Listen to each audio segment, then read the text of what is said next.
Halo, halo, apa kabar Anda semua? Semoga selalu dalam keadaan sehat walafiat. Bung Rocky, tahun baru kelihatannya juga banyak hal yang baru. Terutama di Partai Persatuan Pembangunan. Ini banyak sekali kader-kader baru yang masuk di struktur DPP sekarang, Partai Persatuan Pembangunan. Tapi juga ada orang lama, kader lama yang balik lagi dan tentu saja dapat langsung posisi penting. Ini namanya Roma Hurmuzi. Dulu Anda masih ingat pasti ya, Romi ya, ini ketua ketua umum dulu yang kemudian dia masuk dan dia ditangkap KPK dan masuk penjara dan sekarang ternyata balik lagi dia menjadi ketua Dewan Pertimbangan di situ nah kita jadi kemarin kan ada membahas soal bagaimana dalam sistem proporsional tertutup gitu ya memungkinkan yang orang-orang yang punya track record korupsi dan sebagainya tetap saja bisa balik lagi dan terpilih menjadi anggota dewan gitu karena tertutup tadi sistemnya itu. Itu kontroversi itu masih berlangsung dan argumen pertama kan datang dari PDIP yang menganggap ya udah tertutup aja supaya demokrasi jadi bagus. Kalau terbuka itu oligarki bisa main individu. Kalau tertutup dimungkinkan pemilu lebih bersih itu. Tetapi itu PDIP itu hanya ambil bagian yang menguntungkan dia, yaitu tertutup.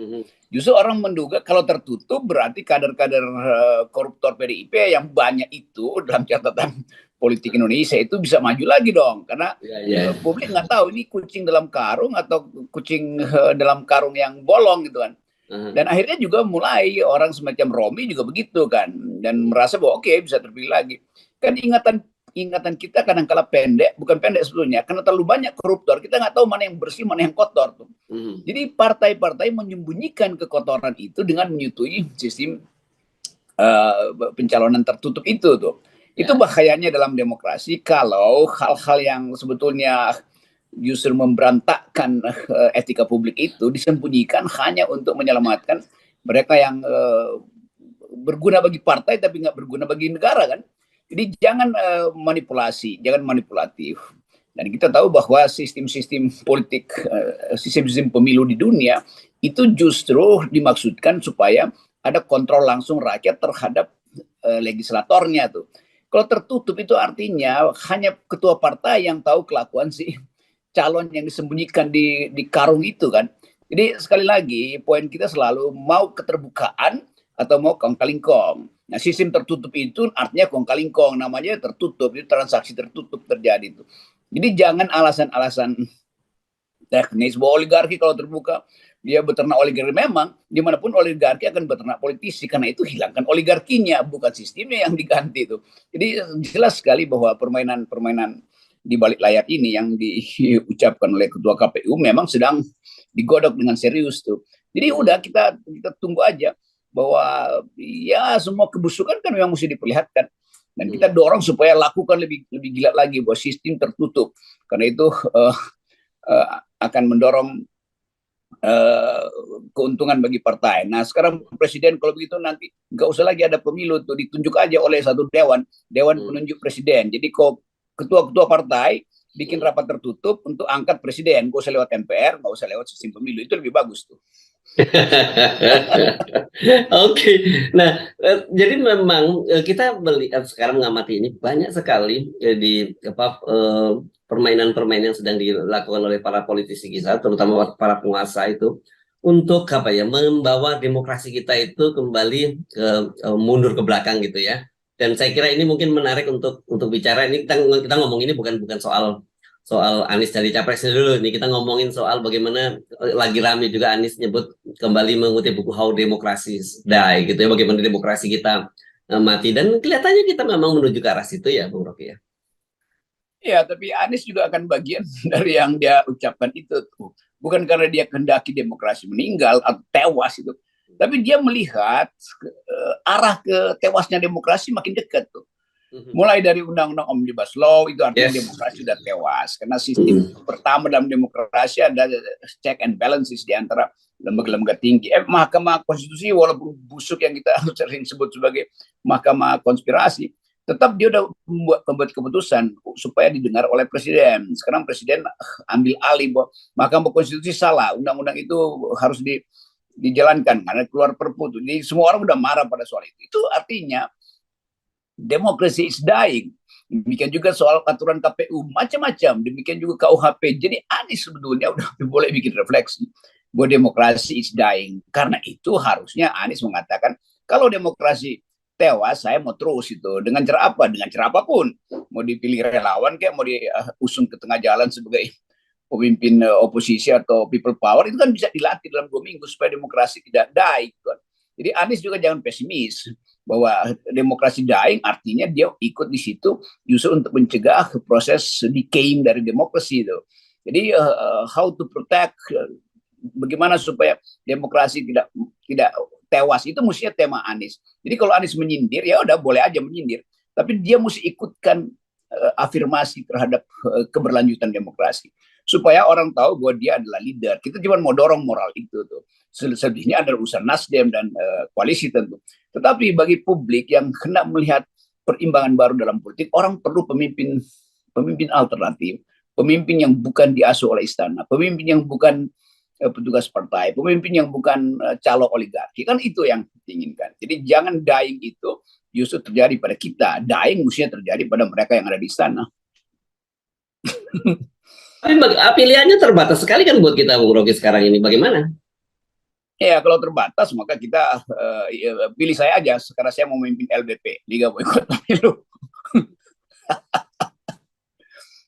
Kan ini satu sisi kita melihat Pak Jokowi pengen menunda pemilu, Bu Megawati pengen menghalanginya, tapi Bu Megawati pengen tertutup gitu.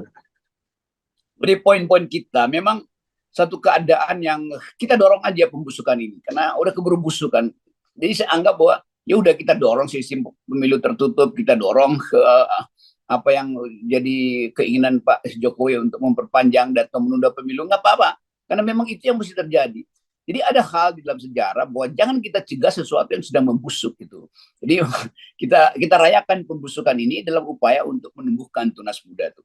Dan paling bagus kalau pembusukan itu berlangsung dalam semester pertama nanti, supaya nanti semester pertama 2023, jadi Maret pembusukannya udah betul-betul sempurna, lalu kita mulai lagi reformasi baru kan.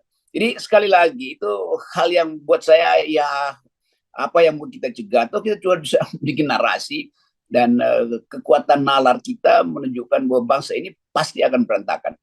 Dan kita ingin supaya berantakan itu tidak membuat bangsa ini terpuruk. Yang berantakan kan elit itu.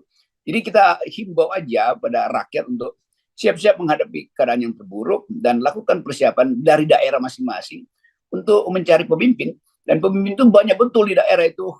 Saya mondar-mandir ke daerah dan itu banyak akademis yang juga tajam. Mereka yang mampu untuk mengintip kemunafikan politik partai, mereka yang mampu untuk mengulik-ulik profil seseorang yang lagi dijagokan. Jadi sebetulnya stok kita banyak. Nah, bahayanya stok kita itu tidak bisa muncul karena dia nggak punya lembaga survei. Nah, yang paling bahaya kalau lembaga survei yang menentukan percaloan politik ini. Jadi itu kira-kira semangat baru adalah mendorong pembusukan politik. Kira-kira itu tema baru FNN ya. Oke, tapi tetap oke, kita sepakat soal itu. Tapi maksud saya dari mana pintu masuknya? Karena kan sekarang ini bagaimanapun juga mereka sudah mulai membuat aturan permainannya, mereka yang buat, kemudian wasitnya mereka yang membuat, gitu. Bahkan juga pemain yang boleh masuk itu juga mereka yang menentukan. Jadi dari mana orang-orang baik seperti yang Anda sebut tadi itu bisa punya celah pintu masuk? Kita tahu bahwa ada semacam jaringan masyarakat sipil yang diam-diam bekerja, biasanya disebut parallel police itu, yang berupaya untuk bikin semacam modeling kapan kecelakaan itu terjadi itu. Nah tentu dengan peristiwa yang sedang kita saksikan pembusukan ini, kita tahu kapan dia akan meledak, gitu kan? Kan ini artinya di antara mereka akan berkonflik tuh. Bayangkan misalnya. Jadi bukan menunggu takdir ya, bukan ya? Kalau menjemput takdir itu kadangkala hubungan antara keinginan, kalkulasi rasional dan kepasrahan itu namanya menjemput takdir. Tapi bagian dari menjemput takdir ini juga kita tuntut dari mereka yang paham bahwa takdir itu sebetulnya bisa dipercepat, nggak usah dijemput gitu kan. Dan takdir politik sebetulnya hasil konspirasi antara elit yang di dalam yang resah dengan oposisi yang di luar yang berupaya untuk mempercepat perubahan. Jadi sekali lagi kalau kita bayangkan desain pemilu hari ini, ya mungkin rakyat menganggap bahwa ya udah saatnya ya memboikot atau membangkang aja kan. Dan itu yang sedang dilakukan oleh banyak pemuda. So, dalam sebulan ini 2, 3, 4 kali ikut yang namanya kemah pemuda. Dan mereka betul-betul bersiap untuk memboikot pemilu tuh. Walaupun mereka masih ragu-ragu, ini efeknya apa ya? Tapi kalau kita katakan bahwa ya boikot aja kan, soal efeknya ya nanti aja. Efek itu adalah bonus. Dan justru dari peristiwa-peristiwa radikal semacam ini, yang sering orang bilang itu pikiran ekstrim. Lo berpikir kritis itu justru mesti berpikir ekstrim, yang nggak boleh bertindak ekstrim tuh. Tapi kalau berpikir ekstrim, tiada pemilu itu artinya memungkinkan mereka yang selama ini tertinggal tiba-tiba muncul tuh. Nah itu sebetulnya yang disebut keanehan dan misteri sejarah tuh. Pasti akan ada banyak tokoh yang tersembunyi tetapi potensinya ada, tapi membutuhkan momentum. Nah momentum itu harus dimulai dengan membatalkan seluruh fasilitas yang disiapkan oleh rezim. Ya, ya. Dan memang kalau kita lihat ini ya, semua indikator-indikator pembusukan itu sudah terjadi di mana-mana ya, Bung Rocky ya. Ya kan kepanikan pertama dari Presiden Jokowi adalah investor nggak masuk. Kan Jokowi mau bilang kita punya uang, iya, tapi uang itu dituntut untuk didistribusikan di dalam bentuk subsidi itu. Dan Jokowi mulai ngomel, subsidi dicabut satu persatu. Ya kalau subsidi udah dicabut berarti uang ada dong. Kenapa mesti meminta-minta utang baru tuh? Jadi kita paham bahwa subsidi tidak disediakan untuk rakyat, tetapi dialihkan untuk permainan politik. Dan sebetulnya begitu subsidinya dicabut, begitu kehidupan rakyat memburuk. Dilemanya di situ tuh. Akibatnya dikasih lagi subsidi bolak-balik di situ. Jadi poin-poin semacam itu yang ingin kita duga sebagai permainan busuk tuh. Lalu keluar Perpu Omnibus Law itu. Kan Perpu itu udah kita pastikan itu akan juga ditolak oleh investor. Nggak ada investor yang mau masuk Indonesia dengan sistem hukum yang buruk tuh. Ini bukan soal mereka mau nggak ngeruk, tidak. Investor asing selalu tahu bahwa kalau dia masuk dalam keadaan hukum yang compang-camping, dia bisa dipreteli juga oleh pemimpin baru. Jadi percuma Pak Jokowi bikin Perpu untuk membujuk investor masuk, padahal investor tahu bahwa keadaan di Indonesia tidak demokratis. Itu artinya nggak ada satu investor yang bonafit yang mau nanam di tempat di mana stabilitas politik berbahaya dan hukumnya kacau kan. Kan investor itu maunya cuma satu, ada kepastian hukum, itu aja. Ya, ya. Nggak, saya jadi bertanya-tanya ya, Pak Jokowi itu sadar gitu ketika melakukan Perpu itu memang betul-betul beliau sadar bahwa itu memang untuk menarik investor, atau sebenarnya beliau juga tahu bahwa ini basa-basi lah narik investor ini cuma untuk kepentingan para oligarki kok, karena faktanya kan terbitnya Perpu ini sama sekali tidak ada kaitan dengan investor, tapi lebih menguntungkan pada oligarki yang ada di yang selama ini menopang kekuasaan Pak Jokowi. Ya Pak Jokowi kira-kira berpikir bahwa kalau oligarki yang sekarang izinnya tertunda-tunda karena ada izin-izin operasi yang perpanjangan inilah tertunda karena Mahkamah Konstitusi larang untuk buat aturan turunan sebelum 2 tahun diperbaiki, tentu investor ingin kepastian tuh. Oligarki ingin kepastian. Mereka mau berlanjut apa enggak? Maka tekanan oligarki itu berubah menjadi Perpu supaya izin-izin usaha diperpanjang langsung, konsesi baru dia langsung dapat, tuh upah buruh jangan diambangkan lewat sifat inkonstitusional. Jadi kelihatannya Pak Jokowi butuh 2 hal. Pertama, tekanan dari oligarki yang mengasuh dia di dalam negeri itu harus dilayani. Yang kedua, dengan melayani itu oligarki yang diuntungkan itu bisa berhubungan dengan oligarki dunia. Itu beda watak tuh. Oligarki global itu selalu ingin lihat kepastian hukum. Oligarki nasional itu selalu ingin memanfaatkan kekosongan hukum. Jadi sebetulnya itu 2 hal yang beda. Investor yang bonafit itu dia bukan oligarki, dia memang kapitalis aja, tapi dia sebagai kapitalis yang murni, dia mau hitung Indonesia masuk akal nggak secara bisnis kalau hukumnya tiba-tiba diperpukan lagi tuh. Jadi bagian-bagian ini yang saya kira nggak dipahami Pak Jokowi. Pak Jokowi cuma paham bahwa dia mesti layani oligarki, kan oligarki yang nuntut itu. Dan kita tahu dari awal Omnibus Law ini kan rancangannya dibuat oligarki itu. Jadi kita mau terangkan itu dalam upaya untuk menyadarkan bahwa bangsa ini perlu nilai, bangsa ini perlu tuntunan moral tuh. Kalau nggak kita nggak anggap lagi diri kita sebagai orang yang mampu untuk mengatakan I do speak demokrasi, we do speak environmental ethics. Jadi semua hal yang sebetulnya jadi grammar dunia kita justru gagap untuk bicara itu. Nah dunia sekarang mau watch Indonesia dari segi lingkungan, dari segi stabilitas politik dan dari segi ketertiban hukum. Tiga-tiganya nggak ada. Padahal investor dunia melalui keputusan PBB yang kasih sinyal yang disebut Global Compact selalu mesti di dalam inline dengan tiga isu itu.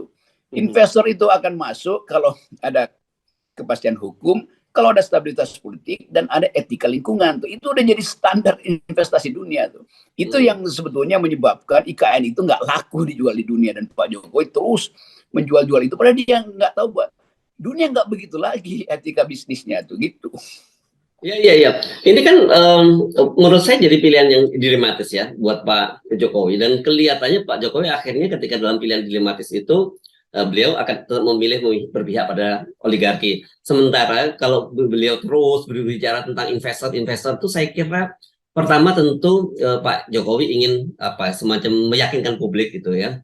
Yang kedua tentu Pak Jokowi lebih penting lagi menghibur diri sendiri gitu. Iya, dia menghibur diri sendiri tuh karena dia tahu sebetulnya kan seluruh hal yang disodorkan oleh Menteri BKPM atau Bahlil itu yang mengatakan, Pak, investor udah masuk, Pak, sekian persen, udah ada 23 investor masuk, nanti bulan depan ada 70 lagi itu. Akhirnya kan ketahuan nggak ada yang masuk, jadi panik lah. Maka tentu timnya Bahlil dari pintu belakang bilang, kalau begitu undang-undang Omnibus Law itu harus segera dinyatakan sebagai undang-undang yang sudah berlaku tuh, supaya investor tertarik. Kira-kira begitu kasak-kusuknya kan. Kan Jokowi ditipu terus-menerus kan. Inilah yang akan masuk, SoftBank lah, pangeran Arab lah yang sebetulnya sama juga dengan SoftBank. Dia pasti punya inside information karena sama-sama investor di SoftBank. Demikian juga membujuk Biden. Biden tahu betul bahwa Indonesia sedang berantakan. Ngapain Biden mendorong investor Amerika untuk masuk ke Indonesia kan? Kan semua sinyal itu ada di koran. Cuman Pak Jokowi kan nggak bisa baca koran dengan kapasitas abstrak gitu kan. Jadi orang-orang yang ada di sekitar Pak Jokowi itu nipu aja kerjaannya. Udah masuk kok Pak nih. Udah berapa persen masuk investornya? 60 Pak. Nanti besok ada 23 yang akan datang lagi Pak. Ternyata zong, kosong. Lalu panik beliau. Dan beliau kan memang kelihatannya lebih cenderung mendengar apa-apa yang enak di telinga saja gitu ya, nggak untuk hal-hal yang bersifat nggak enak di telinga beliau akan abaikan gitu. Itu udah jadi algoritma di kabinet tuh, yang enak di telinga pasti Jokowi begitu diucapkan jam 10 pagi, jam 10.12 udah dia udah kumpulin wartawan untuk ucapin hal itu kan, bergairah betul tuh. Kita lihat bagaimana Pak Jokowi terus bergairah tuh. Itu artinya 2-3 menit sebelumnya ada yang bisikin kan. Nanti kemudian ada bisikan lain lagi, nah, terus dia mulai lakukan pertimbangan lagi. Tapi jelas karena kapasitas beliau sebagai kepala negara tidak mumpuni, tidak mencukupi, maka dia dengan mudah untuk dialihkan perhatiannya dari satu isu ke isu yang lain kan. Jadi itu, jadi saya kasihan sebetulnya Pak Jokowi di istana itu dikepung oleh bukan orang jahat tapi orang yang culas gitu. Kalau orang jahat ya lain lagi. Ini orang culas tuh motifnya jelas. Ini orang culas motifnya nggak jelas. Jadi itu istilah yang tepat sebetulnya. Kalangan culas ada di sekitar Pak Jokowi. Tapi kalau kita ngomong begini justru kita yang diomelin. Berarti kita menyelamatin Pak Jokowi dari keculasan itu yang udah struktural dan udah sistematis dan masif gitu. Kalau pakai ya. Kalau dulu itu kita yang istilah yang klasik kita sebut asal bawa senang gitu ya, yang terjadi gitu ya, ABS saja gitu ya. Padahal sekarang bukan sekedar ABS, tapi ada motif di belakang dari pernyataan-pernyataan yang ABS tadi itu. Ya, kita baca semua analisis pakar dan orang kayak Sri Mulyani yang tahu soal kan akhirnya dia pusing aja sendiri tuh. Mungkin jerawatnya udah makin nambah Sri Mulyani. Karena dia cemas dengan public policy. Orang yang ditrain dengan public policy, ditrain oleh rasionalitas. Melihat lalu lalang uang di depan dia yang nggak ada juntrungannya kan. Jadi coba kita minta Sri Mulyani untuk kembalikan akal sehat bangsa ini seperti yang pernah dia ucapkan berpuluh-puluh minggu beberapa tahun yang lalu ketika dia masih punya integritas kan. Jadi kita ingin himbau itu sebetulnya. Saya berteman dengan mereka, tapi secara personal tentu saya nggak mungkin ucapin ini karena dia atau mereka beberapa menteri yang saya kenal di kabinet tentu gelisah dengan keadaan. Tetapi karena kekuasaan itu udah ketagihan kekuasaan, lalu merasa bahwa ya udahlah nanti tuh ada jus ex machina, ada makhluk astral turun ke bumi untuk nyelesain persoalan itu. Padahal mereka sendiri yang sebenarnya bisa selesai. Itu konyolnya nih, menteri-menteri yang punya otak, tapi otaknya itu mengalami ya gramnya turun itu. Kekuasaan itu adalah virus yang menggerogoti kecerdasan. Yes, oke. Jadi tahun berganti, tapi tema pembicaraan kita tidak berganti, malah yang terjadi malah semakin memburuk gitu ya. Indikator-indikator yang kita sudah sampaikan sepanjang tahun 2022 itu mungkin akan berwujud pada tahun 2023 ini. Betul. Coba tanya Mas Sri Mulyani, boleh nggak ngobrol tentang kesenjangan tuh? Kan itu tema Sri Mulyani selalu kesenjangan, kemiskinan. Sekarang dia ngomong itu karena dia tahu betul-betul parah kalau ngomong kesenjangan dan kemiskinan kan. Tapi selalu ada excuse bahwa oke, mereka mungkin menganggap momentumnya belum ada. Lama-lama mereka digiling oleh momentum. Ini orang-orang yang berotak, yang mungkin masih ada sisa 20% otaknya di kabinet itu, supaya berpikir ulang bahwa sejarah itu tidak akan menunggu kalian itu. Kalau digulung oleh sejarah, dan pasti digulung, bagaimana mungkin ini ditahan kan? Jadi mungkin selama bahkan Jokowi 3 periode perpanjang, mungkin mereka masih jadi menteri, tetapi catatan historis mereka itu betul-betul busuk. Yes, oke. Baik, Bung Rocky, dan kita kawal semuanya tetap seperti biasa dengan 0%. Ya, jangan lupa soal ini ya. Oke. Thank you. Yeah.